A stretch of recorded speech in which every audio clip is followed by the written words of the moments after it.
Hello everyone, আসসালামু আলাইকুম। মনিরিমাস কিচেনে আপনাদের ওয়েলকাম। চিংড়ি মাছ খায় না খুবই কম লোক পাওয়া যায়, আর এই চিংড়ি মাছ যেভাবেই রান্না করেন না কেন খুবই ভালো লাগে।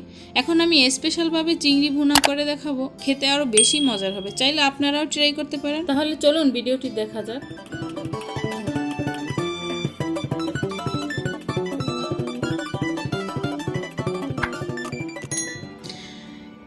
এখানে আমি 350 গ্রামের মতো চিংড়ি মাছ নিয়েছি।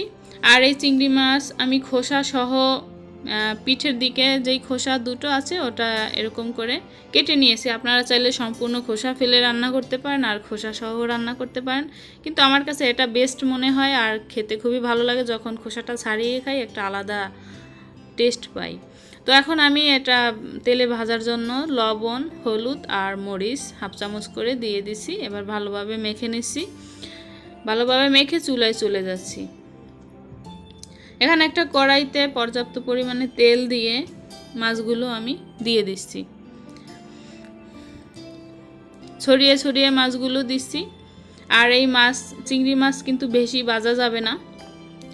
আমি এপাশ ওপাশ করে 1 মিনিটের মতো ভেজে নেব। যদি একটু বেশি ভাজা হয় তাহলে কিন্তু চিংড়ি মাছটা শক্ত হয়ে যাবে।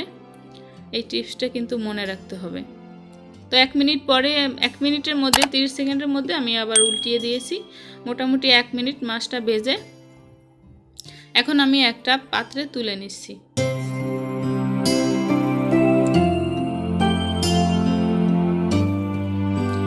এবারে রান্নার জন্য একটা কড়াইতে আমি তেল নিয়ে নিচ্ছি 1/3 কাপের মতো, আর পেঁয়াজ দিয়ে দিচ্ছি হাফ কাপ।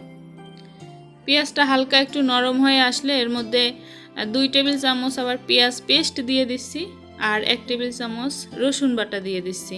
এখানে আদা ব্যবহার করব না, কারণ আদা ইউজ করলে চিংড়ি মাছের একটা নিজস্ব ফ্লেভার আছে, ওটা থাকবে না। এখন এটা একটু নেড়ে চেড়ে সামান্য পানি দিয়ে দিচ্ছি যাতে করে মশলাটা পুড়ে না যায়। এবারে 1 চামচ জিরার গুঁড়া, 1 চামচ পরিমাণ হলুদের গুঁড়া, 1 চামচ পরিমাণ মরিচের গুঁড়া দিয়ে ভালোভাবে কষিয়ে নিতে হবে। ততক্ষণ কষাবো যতক্ষণ পর্যন্ত মশলাটা শুকিয়ে আসবে আর তেলটা ভেসে আসবে। আর সামান্য পরিমাণে লবণ দিয়ে দিচ্ছি, আর লবণটা বুঝে দিতে হবে, কেননা মাছ যখন ভাজার জন্য মশলা দিয়েছি তখন লবণ একবার ব্যবহার করেছি। মশলাটা এরকম শুকিয়ে আসলে এই পর্যায়ে এখন আমি টমেটো কুচি দিয়ে দিচ্ছি। একটা পরিমাণে টমেটো এরকম ছোট ছোট করে কুচি করে দিয়েছি। সামান্য পানি দিয়ে একটু ঢাকনা দিয়ে আমি কষিয়ে নেব। এই পর্যায়ে চুলাটা লো হিটে রাখতে হবে, টমেটো যেন গলে যায়। এজন্য আমি ঢাকনা দিয়ে টমেটোটা কষিয়ে নেব। একটু পরেই আবার নেড়ে চেড়ে দিচ্ছি।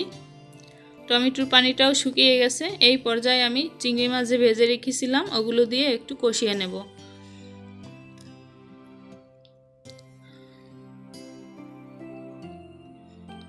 এই পর্যায়ে কিন্তু চুলাটা কম আঁচে থাকবে, ঢাকনা দিয়ে কষিয়ে নিচ্ছি।